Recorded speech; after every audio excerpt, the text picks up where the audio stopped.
Welcome to the Great Detectives of Old Time Radio. From Boise, Idaho, this is your host, Adam Graham. If you have a comment, email it to me, box13@greatdetectives.net. Follow us on Twitter at Radio Detectives, and become one of our friends on Facebook. Facebook.com/Radio Detectives. Today's program is brought to you in part by the financial support of our listeners. And I want to thank those who've become Patreon supporters of the program recently. Thank you so much for William for stepping up at the detective sergeant level of $7.14 or more per month. You can become an ongoing Patreon supporter at patreon.greatdetectives.net. Also want to thank a couple of new one-time supporters who supported the show at support.greatdetectives.net. Thanks so much to Lisa and Patricia. In addition to that, if you do have the Zelle app, you can send a donation to box13@greatdetectives.net, and you can mail in a donation to Adam Graham, P.O. Box 15913, Boise, Idaho 83715. All right, well, now it's time for today's episode of Mr. Keen, Tracer of Lost Persons. The original air date, January the 26th of 1950. And this one is The Telephone Book Murder Case. Time now for Mr. Keen, Tracer of Lost Persons.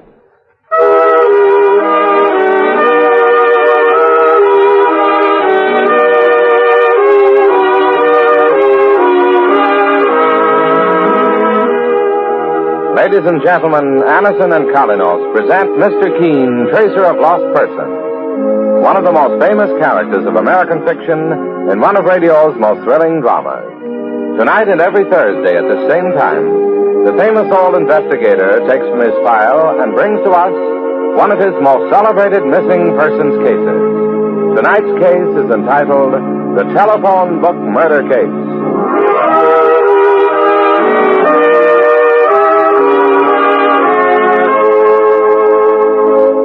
Here is something you should know if you ever suffer from the sudden pain of headaches, neuritis, or neuralgia. It's a way to ease the pain, often within a few minutes. A way that is incredibly fast and effective. It's Anison. Anison is like a doctor's prescription. That is, Anison contains not just one, but a combination of medically proven, active ingredients in easy-to-take tablet form. Thousands of people were first introduced to Anison through their own physicians or dentists. But today, it is in such widespread use that all drug counters have it, and anyone may enjoy its benefits. Next time you suffer from the pains of a headache, neuritis, or neuralgia, by all means try Anison. You'll like the convenience of Anison tablets, and you'll be delighted with Anison's incredibly fast action. For most effective relief, use only as directed. ANACIN, Anison. Ask for it today at your druggist.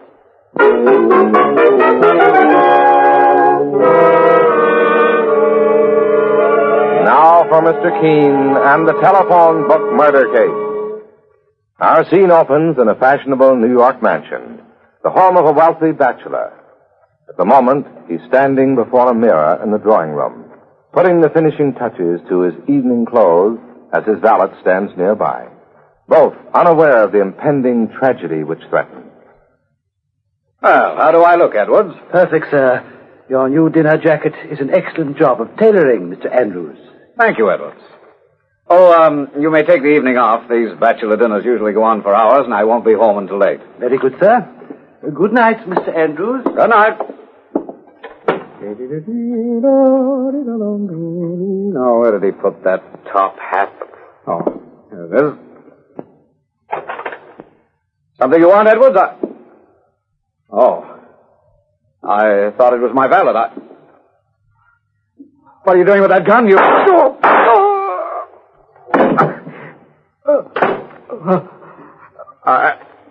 I should have known. I should have known. Mr. Andrews! Mr. Andrews! Good evening, Edwards. Is Mr. Temple, come quick. Mr. Andrews has been shot. Shot? He's lying over here on the floor, sir. I'd better call a doctor. No. A doctor won't help, Edwards. Better call the police. Brad Andrews is dead.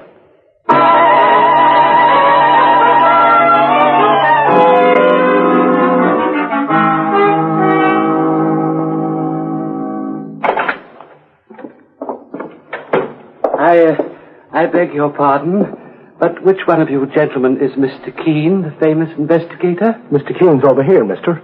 I'm his partner, Mike Clancy. What can I do for you? My name is Edwards, Mr. Keene. Have you read this morning's paper, sir, about Mr. Andrews' murder? Why, we were talking about that a minute ago. We know some of the details, yes. I was Mr. Andrews' valet, sir. I've come to ask you to enter the case, Mr. Keene. I don't have much money, Sit down, Edwards, and try to calm yourself. It's been like a nightmare, sir. I found Mr. Andrews' body only a minute or two after I left him in the drawing room of his home. I heard the shots, but when I ran into the room, he was already dead. According to the newspapers, someone else was there when the police were called. A friend of Mr. Andrews, sir, Mr. George Temple. He rang the doorbell just after I found Mr. Andrews lying there. He told me to call the police. I see. Both gentlemen were about to attend a bachelor dinner given in Mr. Andrews' honor. Mr. Andrews was about to be married? Yes, next week, sir. He was a fine man, Mr. Keene, and a generous one. I worked for him as his valet for over 2 years, and You're very upset about the murder, aren't you, Edwards? Mr. Keene, I told you that Mr. Andrews was a generous man. So generous you even trembled at the thought of his death? Why, Oh, do you have another motive for coming here? Edwards, if you want my help, you must give me frankness and honesty in exchange. I wouldn't hide anything from Mr. Keene, Edwards. He'll find it out anyway, sooner or later. Just as sure as a shamrock's green. Perhaps I am a bit concerned for myself, Mr. Keene, sir. Why, Edwards? I was the only one present in Mr. Andrews' home when he was shot. The police didn't hold me after they questioned me, but I've noticed that someone has been following me around, and I'm sure it's a plainclothes detective. Well, do the cops have a motive, Edwards? Any reason why you might want to murder Mr. Andrews? No, Mr. Clancy, I haven't done anything. Mrs. Lawford can vouch for my honesty and loyalty to Mr. Andrews. Who is Mrs. Lawford? The woman Mr. Andrews was about to marry, Mr. Keene. She was recently divorced from Herbert Lawford, the industrialist. Oh, yes, he is a very wealthy man. Mr. Andrews was even wealthier, sir. He owned oil wells in Texas and Oklahoma. He was known as the Oil King. Well, Edwards, my partner and I are going to do everything we can to break this case. All I want to know is, are you quite certain you've told me everything? I have, Mr. Keene, sir. As I said before, Mrs. Lawford can vouch for me. Well, I'd like to talk to her. You say Mr. Andrews was about to marry her? Yes, sir. She has a suite in the Hotel de Glace. My wife, Lila, is her personal maid. Oh? Mr. Andrews was instrumental in getting Lila her position with Mrs. Lawford, sir. I see. I want to take the opportunity of thanking both you gentlemen for your help. I can't tell you how much I appreciate it.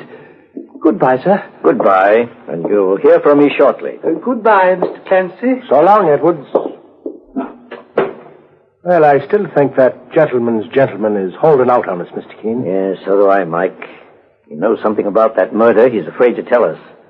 But it may be easier to find out what it is through his wife. Mike, when you were a patrolman on the force years ago, you had quite a reputation with several cooks on your beat.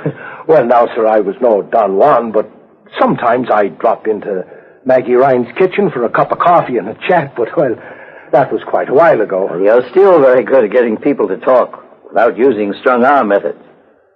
I'd like you to talk to Lila Edwards in a friendly way and see if you can get any information out of her while I'm interviewing her mistress, Mrs. Lawford. Well, I'll do what I can, boss. Mrs. Lawford's hotel suite will be our first stop. And then we'll go on to the scene of the crime.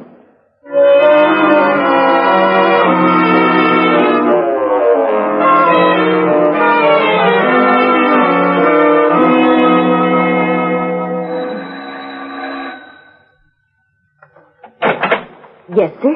Is Mrs. Lawford at home? Why, who's calling, sir? Mr. Keene and Mr. Clancy. Mr. Keene, the investigator? Oh, please come in, sir. Mrs. Lawford will be back in a few minutes, sir.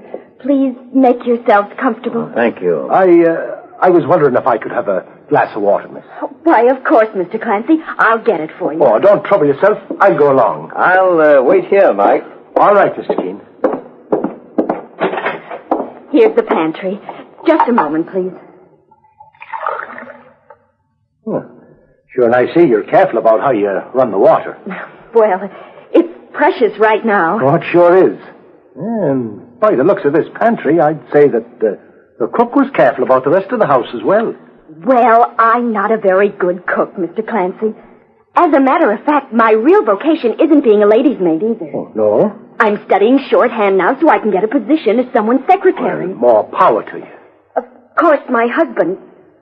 Your husband what, miss? Oh, he just doesn't seem to understand that a girl likes to go up in the world. Why, sometimes he's so narrow-minded and jealous, I could scream. Oh, that's so.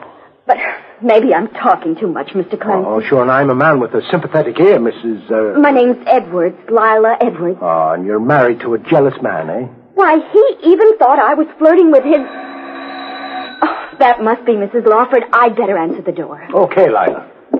Oh, someone's at the door. Yes, Mr. Keene. Mrs. Lawford must have forgotten her key. Any luck, Mike? Did you learn anything from Lila the maid? Well, Lila's a talker, all right, boss. I found out that her husband, Edwards, that valet, is a jealous man. That's interesting. The gentlemen are in the living room, Mrs. Lawford. Thank you, Lila.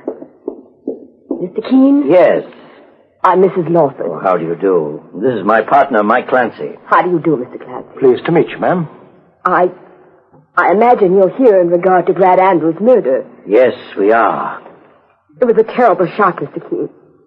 We were to be married next week. So I understand. You must forgive me if I find it difficult to talk about it. I know what a trial this is for you, Mrs. Lawford, but if I'm to solve this case, I need all the information I can get. I know. I'll do my best to help. Now, can you tell me if Mr. Andrews had any enemies? If he had, I didn't know about them. But he had hundreds of friends, Mr. Keene. Did you notice anything unusual about him lately? Was he troubled by anything? No.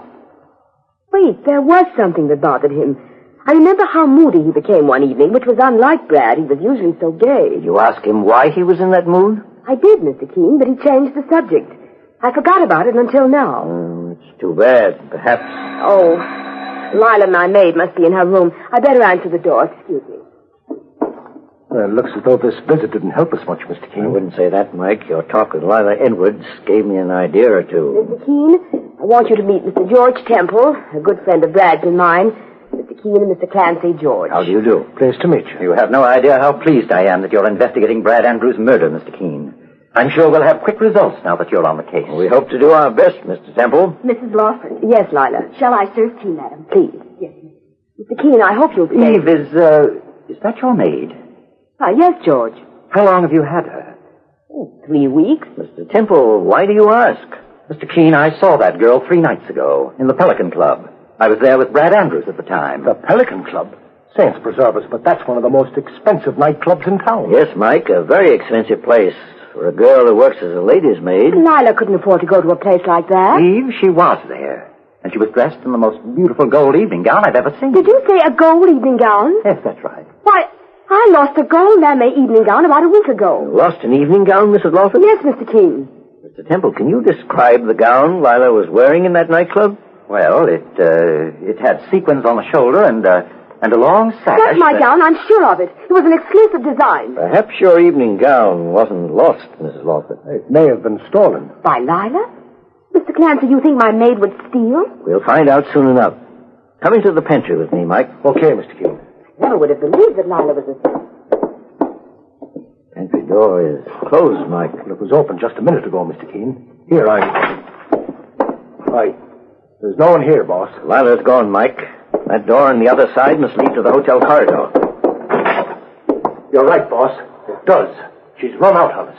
She must have seen George Temple and recognized him, too. Ask the police to send out an alarm for her, Mike. No, wait a minute. I got a better idea. She may try to get in touch with her husband, Edwards. Our next move is Brad Andrews' home. the scene of the murder, and another talk with Edwards, his valet.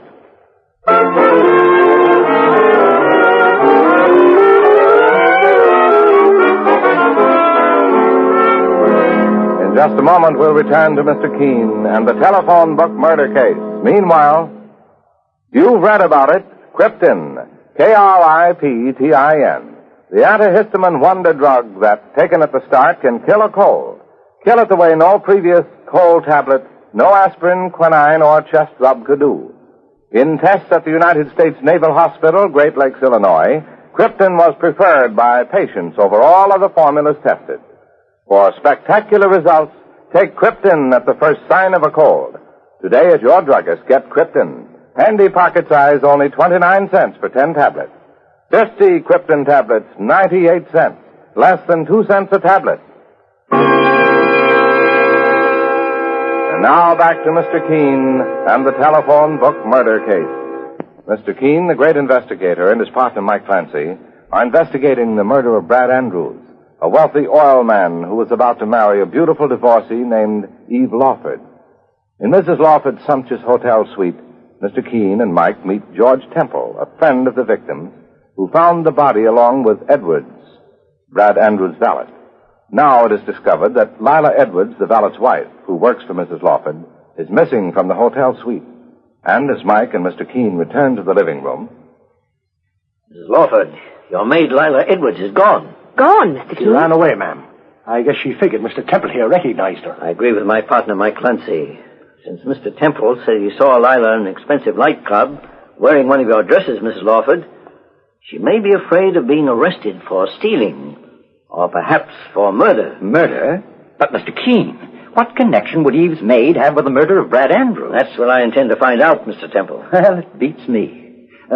Cigarette, Eve? No, thank you, George. Mr. Keene? Mr. Clancy, will you have a cigarette? I'll have one of my own cigars, thank you, Mr. Temple. Well, Mike, we'd better be on our way. Oh, you're going, Mr. Keene? Yes, to Brad Andrews' home, the scene of the crime. We're going to question Edwards, Mr. Andrews' valet, a little further.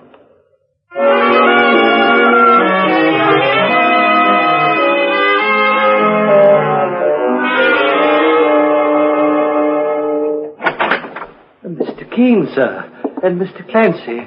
I wasn't expecting you. May we come in, Edwards? Why, yes, sir. My partner and I want to make a thorough search of Mr. Andrews' house. I'll show you around, sir. Well, that won't be necessary. Mike can find his way. I'd like to speak to you, if I may, Edwards. Is that the bedroom? Yes, Mr. Clancy. Well, I'll start in there. Mr. Keene, have you found any further clues to poor Mr. Andrews' murder? Yes, several, Edwards. Oh, that's fine, sir. One of them concerns your wife. Lila? Where is she, Edwards? Why, she's with Mrs. Lawford in her hotel suite. She's Mrs. Lawford's maid, sir. Yes, I know. But she left there almost an hour ago. She did? And she came here. Here? Well, why, how do you know, sir? I saw a pair of woman's gloves on the foyer table as we came in. Those belong to, Edwards, you came to me for help, and I offered to give it to you. In return, all I'm getting is evasions. But, Mr. Keene, You're not being honest with me. I may have to take you to police headquarters for further questioning about Mr. Andrews' murder. No, Mr. Keene, please. I'm not trying to interfere with your investigation. And why don't you tell me the truth? I will, sir. And I swear I'll never lie to you again. Is your wife in this house, Edwards? Yes, sir. She arrived 10 minutes before you did. Where is she hiding? In my room, downstairs, Mr. Keene. Will you get her, please? I want a full explanation from both of you. Very well, sir. Mr. Keene, sir. Yes, Mike? I've just gone through Mr. Andrews' bedroom, and I come up with something odd. This telephone book. Oh, what's odd about it, Mike? Well, do you know where I found it, sir? In one of the bureau drawers, along with these papers. Those papers look like stocks. All except this document. It's an insurance policy. The others are stock certificates issued by the Exeter Oil Company. Well, let's see that phone book. You notice how old this directory is, Mike? It was printed 7 years ago, in 1943. And why did Mr. Andrews keep it in a bureau drawer along with these valuable oil stocks? Well, that's something we'll... Mike. Yes, boss. Someone placed a marker in this phone book. Let's find the page. Here it is. Boss, one of the phone numbers in that page is circled with a red pencil. Yes. A.C. Elwood. Mike, call this phone number. There's no answer. It's been a long time, boss.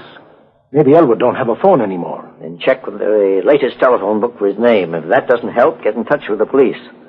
Ask them to go through their criminal files for 1943 and check for an A.C. Elwood. Okay, sir. But don't do it here in the Andrews house, Mike. I don't want you to be overheard. Phone from the outside. And then wait for me in front of the door. Right, boss. Mr. Keene, here is Lila, my wife. Oh, Mr. Keene. Oh, please, sir. I didn't mean to steal that dress. I just wanted to borrow it. Dress? What dress? Edwards, your wife, Lila, was seen several nights ago in the Pelican Club, wearing one of Mrs. Lawford's evening gowns. Who are you with, Lila? I... Was it Mr. Andrews? No. Edwards, do you suspect your wife of seeing Mr. Andrews behind your back? Yes, Mr. Keene. That's why I was afraid to go to the police when he was murdered. I thought they'd blame it on me. Because of jealousy? I had reason to be jealous. I know that now. No. But apparently you picked the wrong man to be jealous of. When your wife was seen in that nightclub, she wasn't with Mr. Andrews. Then it was someone else. Yes. Yes, it was someone else, John. My cousin Frank. Frank Nils? Yes. You certainly couldn't be jealous of him. Then why didn't you tell me about it, Lila? Because you hated the idea of my going out and having a good time. You didn't want to spend money on me, so I decided to spend it on myself. It was fun to dance and see a show every once in a while. But you're too stingy and narrow-minded to realize that. In case you're unaware of it, there's something more at stake here than a quarrel between a husband and wife. You too, Lila, could be arrested on suspicion of murder. No. You might have killed Mr. Andrews to keep him from giving you away on 2 counts. One to your husband, and the other in regard to that stolen dress. I swear I didn't kill him, Mr. Keene. I would never... I'll stand by her, sir. If you say my wife is a killer, I say you've made a terrible mistake. I didn't say she was, Edwards. I only told you how the police might look at it. However, I want you both to remain here until I get in touch with you again. Do you understand? Yes, sir. Then you're not going to turn me into the police, Mr. Keene. Lila, you promised to return the dress you took from Mrs. Lawford. And I'll expect you to keep that promise. As for the murder, I believe I'll have the solution in a very short time.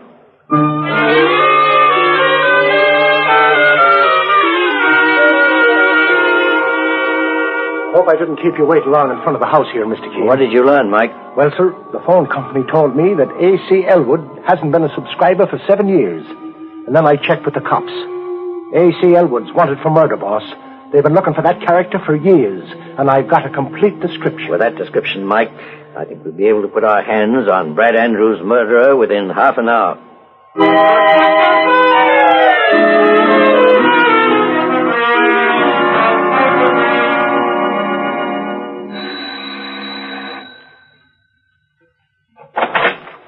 Oh, Mr. Keene. Good evening, Mrs. Lawford. Oh, back again, Mr. Keene? I'm glad you remained here, Mr. Temple. I have some news for both of you. I was just about to leave, but... You can spare a few minutes, Mr. Temple, can't you? Of course.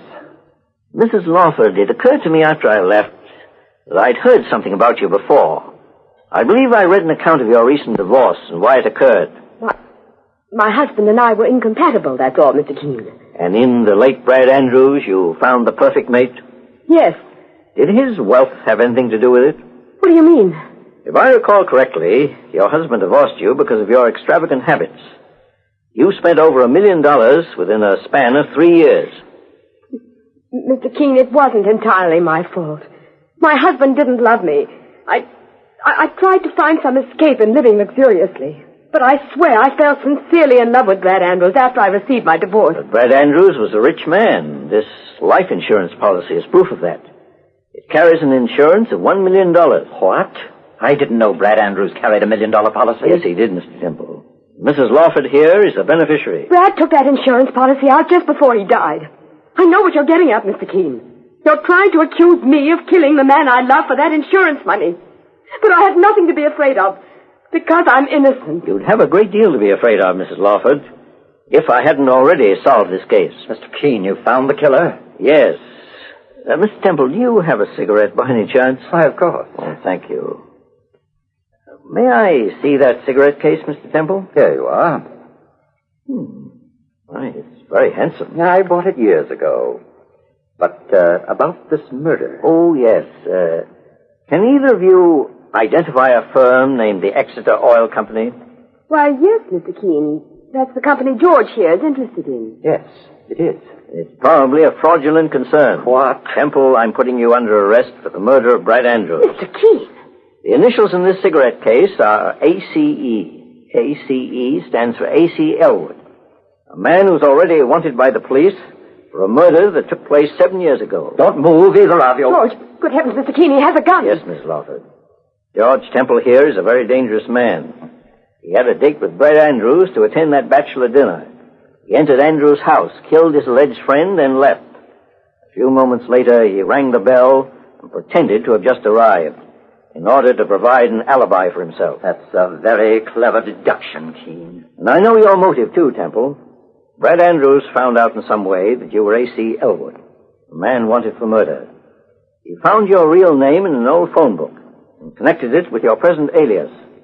He was trying to investigate you more thoroughly when you put an end to his life. Andrews thought he was putting something over on me, letting me go on thinking we were still chummy, when all the time he was trying to send me to the electric chair. I should say he became suspicious of you because of that oil stock which you sold him and which is undoubtedly worthless.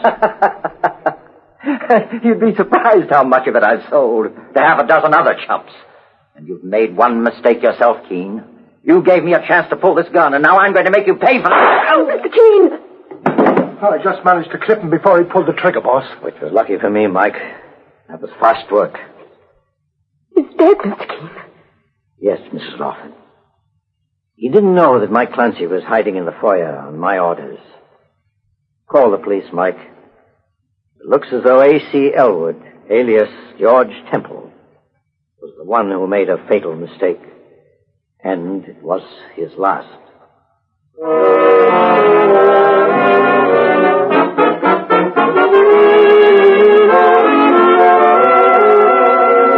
And so Mr. Keene finds the solution to the telephone book murder case.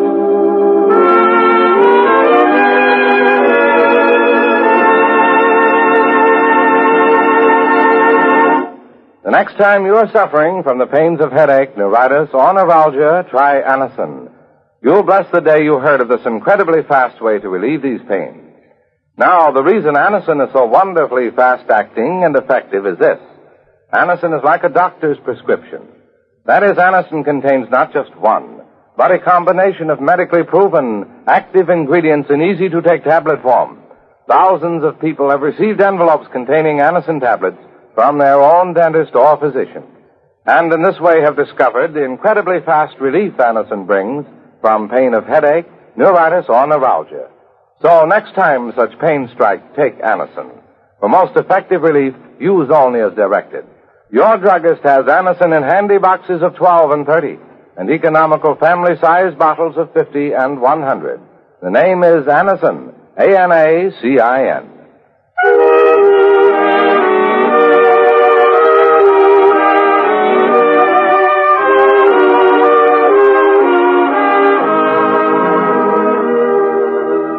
Mr. Keene, Tracer of Lost Persons, is based on the novel Mr. Keene. The radio sequel is originated and produced by Frank and Ann Hummert. Dialogue by Lawrence Clee. Bennett Kilpack plays Mr. Keene. It is on the air every Thursday at this time. Don't miss Mr. Keene next Thursday when the kindly old Tracer turns to the Weeping Willow murder case.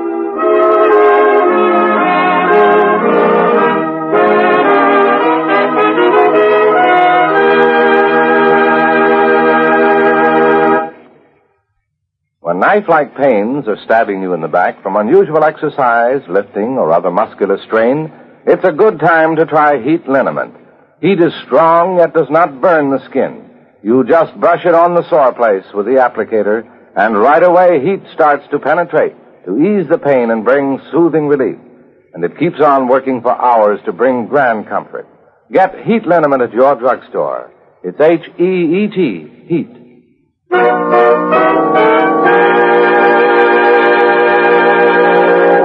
Mr. Keene, Tracer of Lost Persons, will be on the air next Thursday at this same time. This is Larry Elliott saying goodbye for Mr. Keene and the Whitehall Pharmaceutical Company, makers of Anacin and Colinos, and many other dependable high-quality drug products.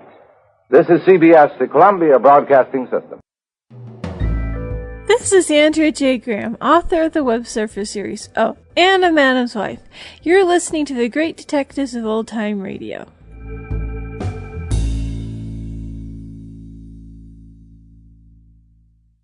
Welcome back. Well, Mr. Keene rounds up another clueless murderer. I'm wanted by the police, so I'm going to keep my monogrammed cigarette case and use it, even though I'm not continuing to use the same initials. But at any rate, Mr. Keene does get his man. Now, I do have listener comments and feedback, and there was a listener question. I can't seem to find the exact email, but the gist of the question was regarding Bob and Ray's Mr. Keene parody, because the name in that particular parody that we played was Mr. Keenly, but they'd heard of Mr. Tracer parodies. And reading through the RadioGoldIndex.com, it appears that what Bob and Ray did is that they would essentially be doing the same sort of parody, but they would change the name just so that they could get a different joke. I was able to find 5 parody episodes listed in Radio Gold Index, and each had a slightly different pun or play. So I hope that answers that question. And again, I'm sorry I don't know who wrote it, but I hope that takes care of it. All right. And then a question that we received several weeks back, and I hadn't had an answer to. This one comes from Andrea. And it's a question about music that had been out there, and she is actually from a piano studio. And she writes, I fell a couple months behind on the podcast over the summer, so I'm not sure if you already received an answer to the origin of the music that's played at the beginning of each episode of the Airmail Mystery. It's part of the overture from the French opera comique Zampa by Ferdinand Harold. It premiered in 1831 and remained popular throughout the mid-19th century.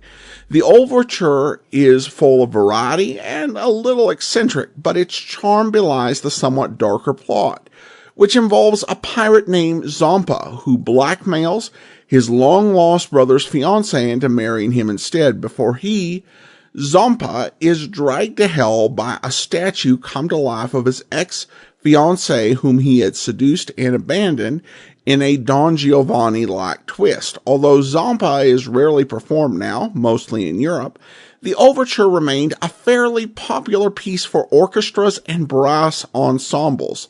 The clip used for the Airmail Mystery theme is from the show, and lyrical middle section, which is framed by 2 faster, energetic sections. Thanks so much for all you do. The Great Detectives of Old Time Radio is a staple of my commute podcast lineup. Well, thank you so much, Andrea. This has been something that I've had a couple different listeners ask about, and I appreciate you lending your expertise to providing an answer. All right, well, that will do it for today. Join us back here tomorrow for That Strong Guy, and we'll be back next Monday with another episode of Mr. Keene, Tracer of Lost Persons. In the meantime, send your comments to box13@greatdetectives.net. Follow us on Twitter at Radio Detectives and become one of our friends on Facebook. Facebook.com/Radio Detectives. From Boise, Idaho, this is your host, Adam Graham, signing off.